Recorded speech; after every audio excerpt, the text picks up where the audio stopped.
मेरे प्रिय श्रोताओं, आज मैं आपको बताने जा रहा हूँ गणपति के विवाह के बारे में। ये तो आप जानते हैं कि भगवान शिव के एक तो गणपति जी थे, एक कार्तिकेय जी थे। एक समय की बात है, दोनों बात कर रहे थे, शिव जी और पार्वती जी। तो पार्वती जी कहने लगे, हे नाथ, अपने दोनों बच्चे बड़े हो गए हैं, क्या करें, शादी करानी जरूरी हो गई है।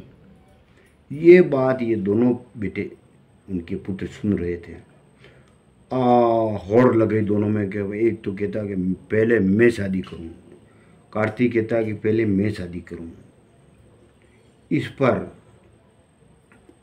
अब क्या करें दोनों, अब किम कर्तव्यम विमूढ़। तो शिव जी ने एक युक्ति सोची। क्या सोची कि जो दोनों में से पहले पृथ्वी का चक्कर लगा करके मेरे पास आ जाएंगे, उसी को प्रथम शादी कराऊंगा मैं। तो इधर कार्तिक है तो मोर को तैयार करके उस पर आरूढ़ होकर के वो तो मंदराचल पर्वत से वहाँ से वो रवाना हो गए पृथ्वी का चक्कर लगाने के लिए। इधर जो है बुद्धि बल के दाता गणपति जी, उन्होंने क्या कि स्नान ध्यान करके माता पिता के लिए आसन तैयार किया। वहाँ पर दोनों को अनुनय विनय करके दोनों को वहाँ पर लाए और बिठाए, उनके चरणों में दंडवत प्रणाम किया और बड़ी श्रद्धा से उनकी पूजन की। पूजन करने के बाद माता पिता खुश हो गए। पहले प्रणय का आशीर्वाद दे दिया उनको, गणपति को।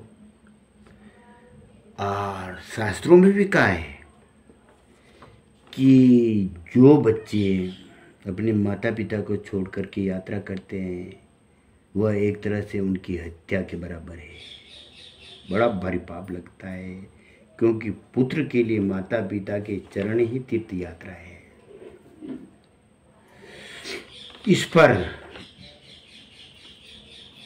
उन्होंने स्वीकृति तो दे दी और बड़े धूमधाम से इनकी गणपति की शादी होने लगी। देवता लोग पुष्प वर्षा करने लगे अपने पुष्पक विमानों से। और उनके दो पुत्रियों के साथ, मतलब दो लड़कियों के साथ में उनका विवाह हुआ। एक तो सिद्धि और एक बुद्धि। दोनों ही गुणों की खान थी, लावणी में थी। और दोनों के बाद में जा कर के दोनों के, सिद्धि के तो हुआ क्षेम, बुद्धि के उत्पन्न हुआ लाभ। दोनों बच्चे उत्पन्न हुए। और इसके बाद शादी करने के बाद जो ही कार्तिकेय हवा मार्ग से आ रहे थे, तो बीच में उनको मिल गए नारद जी। नारद जी ने कहा कि कार्तिकेय कहाँ जा रहे हो अब? माता पिता के पास।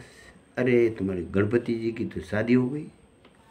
और फिर भी मन महसूस करके उनके पास आए और उनके चरणों में धूप लगाया और तुरंत वो क्रोध पर्वत पर चले गए। नाराज होकर के वहाँ वो तपस्या करने लगे।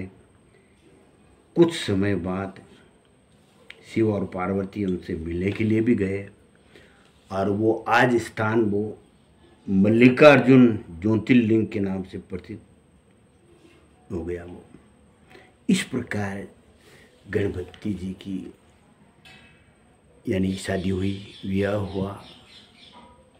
आपने ये रहस्य जाना, सुना, इसके लिए धन्यवाद।